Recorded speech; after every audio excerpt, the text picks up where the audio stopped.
عمرو بن عباس نے بیان کیا، کہا ہم سے عبد الرحمن بن مہدی نے، کہا ہم سے مثنیٰ نے، ان سے ابو جمرہ نے اور ان سے ابن عباس رضی اللہ عنہ نے بیان کیا کہ جب ابو ذر رضی اللہ عنہ کو رسول اللہ صلی اللہ علیہ وسلم کی نبوت کے بارے میں معلوم ہوا تو انہوں نے اپنے بھائی انیس سے کہا، مکے جانے کے لیے سواری تیار کر، اور اس شخص کے متعلق جو نبی ہونے کا مدعی ہے اور کہتا ہے کہ اس کے پاس آسمان سے خبر آتی ہے، میرے لیے خبریں حاصل کر کے لا، اس کی باتوں کو خود غور سے سننا اور پھر میرے پاس آنا۔ ان کے بھائی وہاں سے چلے اور مکہ حاضر ہو کر حضرت صلی اللہ علیہ وسلم کی باتیں خود سنی۔ پھر واپس ہو کر انہوں نے ابو ذر رضی اللہ عنہ کو بتایا کہ میں نے انہیں خود دیکھا ہے، وہ اچھے اخلاق کا لوگوں کو حکم کرتے ہیں، اور میں نے ان سے جو کلام سنا وہ شعر نہیں ہے۔ اس پر ابو ذر رضی اللہ عنہ نے کہا، جس مقصد کے لیے میں نے تمہیں بھیجا تھا مجھے اس پر پوری طرح تشفی نہیں ہوئی۔ آخر انہوں نے خود توشہ باندھا، پانی سے بھرا ہوا ایک پرانا مشکیزہ ساتھ لیا اور مکہ آئے، مسجد الحرام میں حاضری دی اور یہاں نبی کریم صلی اللہ علیہ وسلم کو تلاش کیا۔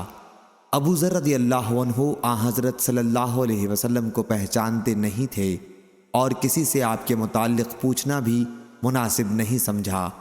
کچھ رات گزر گئی کہ وہ لیٹے ہوئے تھے، حضرت علی رضی اللہ عنہ نے ان کو اس حالت میں دیکھا اور سمجھ گئے کہ کوئی مسافر ہے۔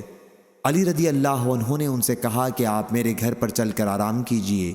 ابو ذر رضی اللہ عنہ ان کے پیچھے پیچھے چلے گئے، لیکن کسی نے ایک دوسرے کے بارے میں بات نہیں کی۔ جب صبح ہوئی تو ابو ذر رضی اللہ عنہ نے اپنا مشکیزہ اور توشہ اٹھایا اور مسجد الحرام میں آ گئے۔ یہ دن بھی یوں ہی گزر گیا اور وہ نبی کریم کو نہ دیکھ سکے۔ شام ہوئی تو سونے کی تیاری کرنے لگے۔ علی رضی اللہ عنہ پھر وہاں سے گزرے اور سمجھ گئے کہ ابھی اپنے ٹھکانے جانے کا وقت اس شخص پر نہیں آیا۔ وہ انہیں وہاں سے پھر اپنے ساتھ لے آئے اور آج بھی کسی نے ایک دوسرے سے بات چیت نہیں کی۔ تیسرا دن ہوا اور علی رضی اللہ عنہ نے ان کے ساتھ یہی کام کیا اور اپنے ساتھ لے گئے۔ تو ان سے پوچھا، کیا تم مجھے بتا سکتے ہو کہ یہاں آنے کا باعث کیا ہے؟ ابو ذر رضی اللہ عنہ نے کہا کہ اگر تم مجھ سے پختہ وعدہ کر لو کہ میری رہنمائی کرو گے تو میں تم کو سب کچھ بتا دوں گا۔ علی رضی اللہ عنہ نے وعدہ کر لیا تو انہوں نے انہیں اپنے خیالات کی خبر دی۔ علی رضی اللہ عنہ نے فرمایا کہ بلا شبہ وہ حق پر ہیں اور اللہ کے سچے رسول ہیں۔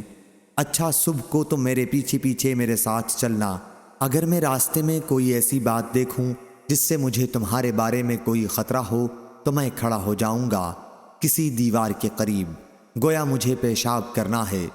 اس وقت تم میرا انتظار نہ کرنا اور جب میں پھر چلنے لگوں تو میرے پیچھے آ جانا تاکہ کوئی سمجھ نہ سکے کہ یہ دونوں ساتھ ہیں، اور اس طرح جس گھر میں میں داخل ہوں تم بھی داخل ہو جانا۔ انہوں نے ایسا ہی کیا اور پیچھے پیچھے چلے تاکہ علی رضی اللہ عنہ کے ساتھ وہ نبی کریم صلی اللہ علیہ وسلم کی خدمت میں پہنچ گئے، آپ کی باتیں سنی اور وہیں اسلام لے آئے۔ پھر حضرت صلی اللہ علیہ وسلم نے ان سے فرمایا، اب اپنی قوم غفار میں واپس جاؤ اور انہیں میرا حال بتاؤ تاکہ جب ہمارے غلبے کا علم تم کو ہو جائے تو پھر ہمارے پاس آ جانا۔ ابو ذر رضی اللہ عنہ نے عرض کیا، اس ذات کی قسم جس کے ہاتھ میں میری جان ہے، میں ان قریشیوں کے مجمع میں پکار کر کلمہ توحید کا اعلان کروں گا۔